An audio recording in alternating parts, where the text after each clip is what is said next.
Father. What's that? Ready. All right. Hello, everyone. We're looking forward to having everyone back at church this Sunday, or not necessarily everyone, but everyone who's comfortable and ready to come back to church. We're looking forward to welcoming you back this Sunday, May 31st.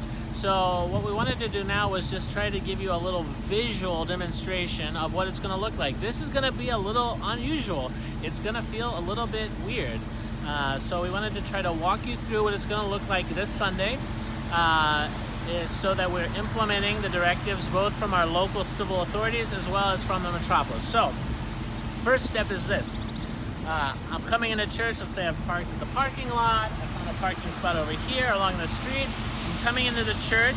Now in this area right here, there are going to be some church volunteers. They're going to be with masks and gloves, and they're going to have an infrared temperature taker.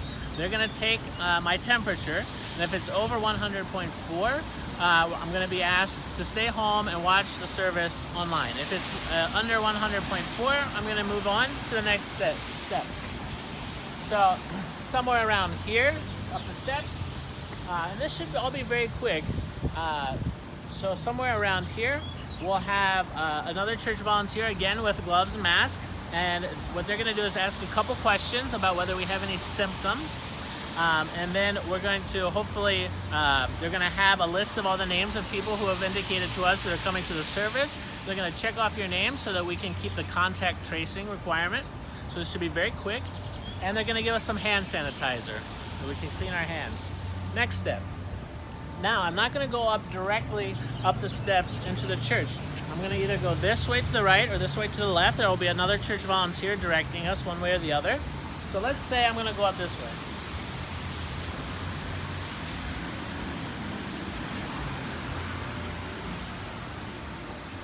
So, I'm going to come up here. Both sides there will be a line. And here I'll wait until an usher, another church volunteer, is ready to take me and usher me into the church.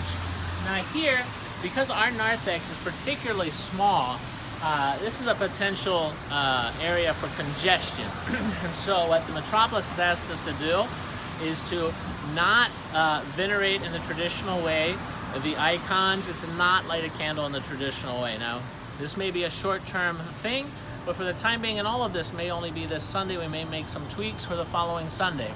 We're all doing the best we can here. So I'm going to move quickly through this narthex area. If I would like a PC member or a volunteer to light a candle for me, I can let them know that.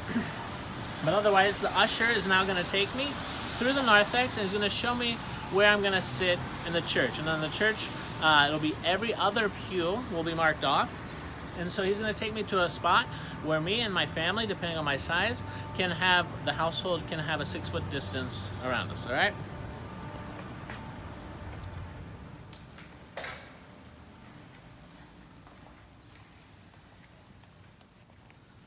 Of course, at this point, put on my mask as well, right?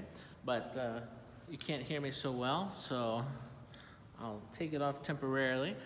But at this point, the usher will take me to a seat, and we'll take a seat just like we would in a normal way. There are not going to be any books. Again, this is at the request of the authorities. There won't be books here. So if I have my own Divine Liturgy book at home that I'd like to bring with me, I can do that.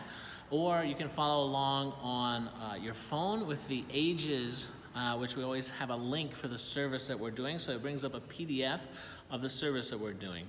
Or you could print out a PDF. If you'd like for us to print one out for you, we could probably do that as well. That's something we could work on. So at this point, I'm going to sit down. And then I'm going to participate and enjoy the service like I normally do. So the Orthros is going to start an hour earlier, 7:45. The first liturgy will be at 9, an hour earlier. Should end about 10:30. And then the second liturgy will start at 11 and end around 12:30. And if we have artoclasia or memorials, it'll be done at the second one.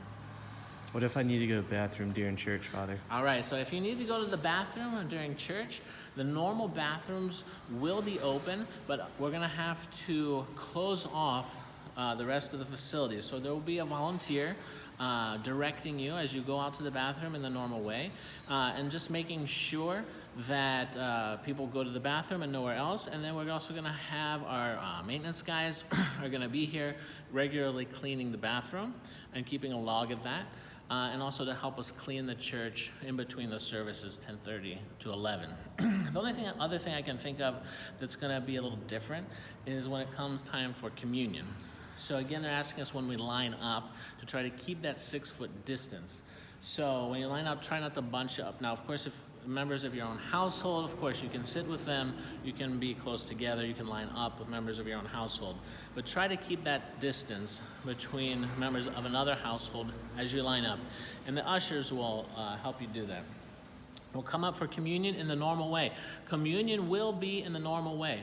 So the bishop has some actually very good instructions about how we should prepare for communion in general, about how we should take it seriously, keep the fast from all food and drink from midnight the night before, unless you have a medical condition, in which case you speak with your spiritual father. And then he asks us to make sure that we don't have any accidents with the Holy Communion. His Eminence has asked us to make sure that we close our mouth on the spoon. Now, I know some people are concerned about this, but this is the direction of our bishop. So if you feel uncomfortable with that, feel free to reach out to me or Father Micah and we can discuss that. But those are the directions. We want to make sure there are no accidents with Holy Communion because we believe it's the body and blood of Christ, the medicine of immortality. So communion will be done in exactly the same normal way, except we won't touch the red cloth, the maktra. We won't touch the red cloth. There will be helpers who will have masks on, and they will hold the red cloth for us to make sure that nothing falls. But the bishop is asking us not to touch it ourselves, so to prevent any spread through the fabric. And then there won't be antitheron available at communion. It will be available at the end. So I think that's about it. Any other questions or anything I'm missing? What if the church fills up? What if the church fills up? So we have gotten a good response from the survey, and we thank you all for filling out that survey. That's helped us immensely get an idea of how many people are going to come. There is quite a lot of interest. So we are also going to have a sign-up system so that we have a more accurate idea. We ask you to please sign up for either the 9 or 11 o'clock service so that we can plan in the best way and make sure we get the maximum number of people that we can in here efficiently and safely. If we run out of room here, we will have in the banquet hall in that case, we'll have the big screen live streaming the service, and we will have chairs there. And then we will have a system in which you can come in for communion at the time of communion in a way that's safe.